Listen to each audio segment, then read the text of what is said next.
Welcome to From Washington for Friday, October the 25th, 2013. After a strenuous effort of closing down the government and reopening it, last Friday Congress left town for a 2 week vacation. So there hasn't been much activity from them during this period, except they did come back to hold some hearings about the websites and the registration for the Affordable Care Act.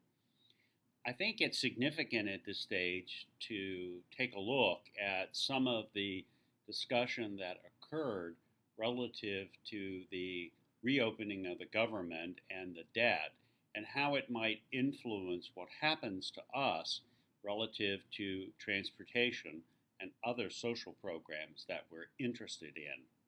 One of the underlying issues that didn't get much discussion but was essential in these ongoing deliberations was the subject of finding more financing to offset the sequester. As you know, almost all of the funds that were sequestered were from discretionary programs, which is the part of the budget that pays for our activities and the activities of many health and human services programs.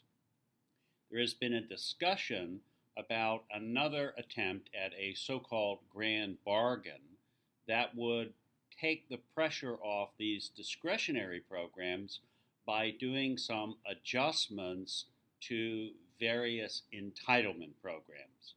Basically, the theory that is somewhat shared between members of Congress and the administration is that we should look to find some savings in the entitlement programs, Medicare, Medicaid, and Social Security, so that we'd have greater budget flexibility to pay for other governmental activities.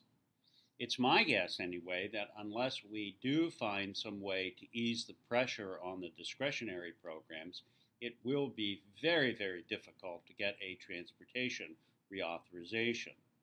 So the discussion this week has touched upon whether or not the Democrats would really support any of these so-called entitlement reforms that would provide that flexible funding.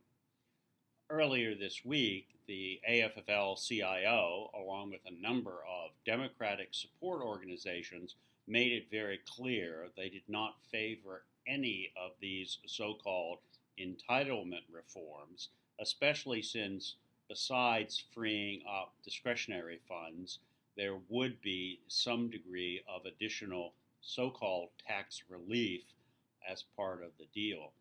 So I think for us, the major issue is going to be, can that extra flexibility in the overall budget be found in the next 4 to 6 weeks, and whether or not at the end of December we'll be looking toward January and a possible additional shutdown. As you know from all the political observers, the shutdown itself and the negotiations were very bad for the Republicans. The commonly accepted wisdom is, well, they wouldn't want to pursue that again.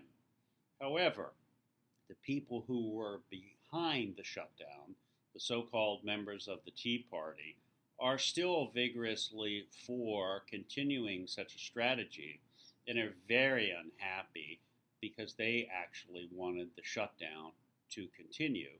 And as you may have heard, they didn't really much care about the default either.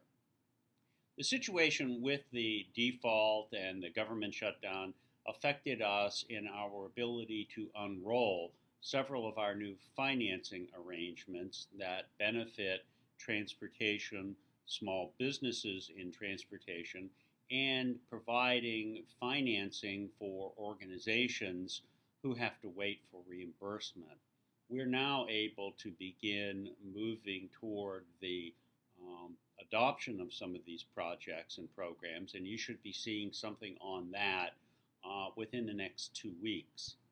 As you also know, we did launch the insurance store with Newtek as a replacement for Gallagher about 2 weeks ago, And so far, we've had over a dozen organizations contact us about doing their insurance through NewTek. So far, about three of those have resulted in new policies. One of the things that we'll be addressing in the coming week is how people who are certified for PASS and how individuals that are in our safety certification could possibly use the insurance store as a way to lower their costs for insurance. When I was out in California last week, I had an opportunity to do a town hall session along with our counterpart from APTA about issues concerning the Federal Transit Administration.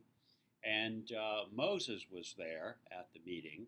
And one of the issues that arose was the whole concern about safety regulations and other orders from the FTA that people feel will be very difficult to handle.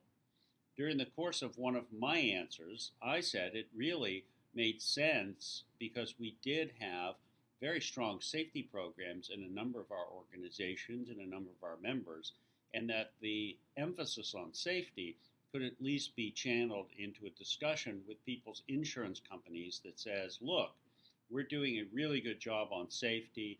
The safety regulations actually enhance the fact that we have to have safety programs, and there is a possibility that would work well with insurance. So we're going to try to build on that in the next couple weeks and offer people some alternative to regulations so they could benefit them in some of these other markets.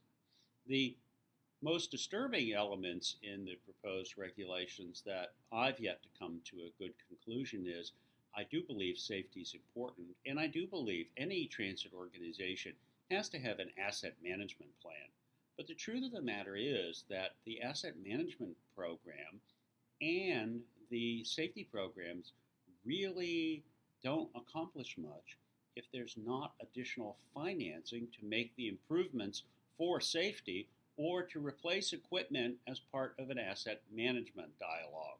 So we'll be looking at how that gets discussed, especially in light of the changes that were made at the end of MAP 21 that left us with a severe crisis in capital for replacement and new vehicles.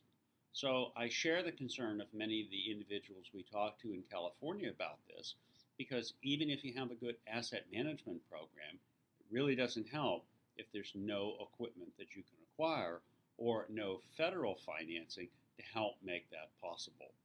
So these and other issues will be circulating between now and the end of the year. I really think that we won't be seeing much activity from Congress. So we're going to have to continue our efforts at trying to educate people. We've made a little bit more progress on our educational efforts, and you'll be seeing more about that in the week ahead. We've gathered up more information from others around the country, so we're looking forward to kicking that off in early January, as we discussed at our board meeting. I hope that things are going well for you at your community and the special place you call home. I hope you'll be in touch if there's anything going on that needs our attention.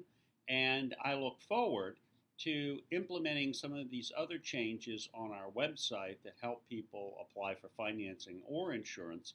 So I'd keep an eye out for those too. So until the next time, have a great weekend and good luck. Stay in touch and let me know if there's something we need to know about here. Bye for now.